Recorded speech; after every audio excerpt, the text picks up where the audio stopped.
Dans cette vidéo, je vous donne des arguments pour l'instauration d'un ministère de la diaspora dans chaque gouvernement africain. J'ai eu l'idée de cette vidéo en raison des vives tensions qui existent entre certains gouvernements africains et leur diaspora en Occident. C'est notamment le cas au Cameroun. Pour rappel, plusieurs ambassades du Cameroun en Occident, les ambassades du Cameroun à Berlin, à Paris et à Londres ont été saccagées par des ressortissants camerounais pour protester contre l'arrestation de certains opposants politiques. Dans cette vidéo, nous parlons principalement de sujets économiques et de richesse financière. Toutefois, je souhaite rappeler aux uns et aux autres l'importance de la diaspora dans les économies des pays africains. Je suis Prince Tenkam, entrepreneur, consultant chez Afrimotep. Restez jusqu'au bout de la vidéo pour découvrir notre cinquième et dernier argument, qui pour moi est le plus important, qui plaide en faveur de l'instauration d'un ministère de la diaspora dans chaque pays africain.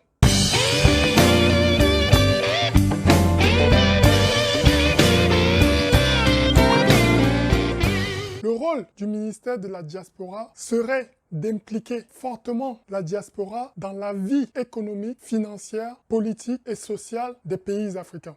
C'est quoi une diaspora? Le mot diaspora est un terme biblique. Il s'agit de la dispersion des Israélites, des Hébreux exilés de leur pays. Et par extension aujourd'hui, on parle de diaspora lorsque des communautés se trouvent en dehors de leur pays d'origine. D'après la Commission de l'Union africaine, il s'agit des personnes d'origine africaine vivant hors du continent et manifestant l'intérêt de contribuer à son développement. À ce stade de définition, je vais passer aux arguments qui plaident en faveur de l'instauration d'un ministère de la diaspora dans chaque pays africain. Le premier argument, la diaspora est un soutien financier pour les familles dans les pays africains. D'après la Banque mondiale, les transferts d'argent effectués par les membres de la diaspora est 3 fois plus important que l'aide publique au développement octroyée à ces pays. Donc, pour les pays africains, il s'agit d'une manne financière très importante. Le deuxième argument, les membres de la diaspora sont souvent des grands patriotes. Ils rêvent de retourner dans leur pays pour contribuer au développement de leur pays, pour apporter leurs compétences, leurs connaissances acquises durement à l'étranger. Des pays africains connaissent une croissance économique et un développement social extrêmement rapide. Je pense notamment au cas de certains pays asiatiques comme la Corée du Sud ou encore Singapour. Il y a 30 ans, ces pays recevaient de l'aide économique de certains pays africains comme la Côte d'Ivoire ou le Cameroun. Aujourd'hui, ces pays sont industrialisés et il fait bon vivre en Corée du Sud et à Singapour. Troisième argument, chaque membre de la diaspora devait être un ambassadeur pour son pays d'origine.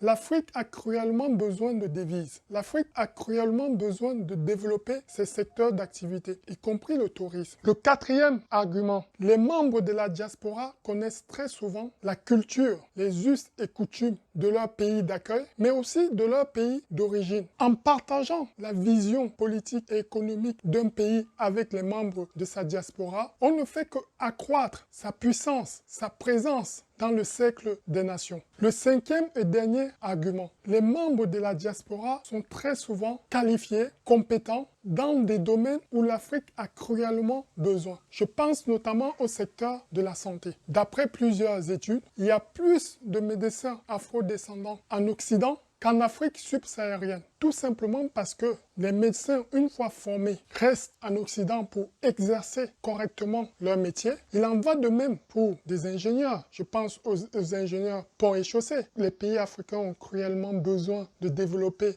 leurs infrastructures. Il en va de même pour les ingénieurs en informatique. Que peut-on dire en conclusion? Lorsqu'il s'agit de sport, notamment de football, à la veille des compétitions continentales telles que la Coupe d'Afrique des Nations ou mondiales telles que la Coupe du Monde, les ministères des sports, les gouvernements facilitent la naturalisation, l'intégration des sportifs, des footballeurs pour qu'ils représentent dignement la mère patrie. En revanche, en ce qui concerne les entrepreneurs, les gouvernements sont beaucoup plus frileux. Avec la croissance démographique exponentielle, l'Afrique a cruellement besoin d'investisseurs, d'entrepreneurs pour pouvoir faire face aux défis de la création d'entreprises. Il serait donc temps que les gouvernements mettent en place ce ministère pour la diaspora afin de faciliter le retour des talents des afro-descendants en Afrique. Merci d'avoir regardé cette vidéo jusqu'au bout. Je vous souhaite une bonne continuation.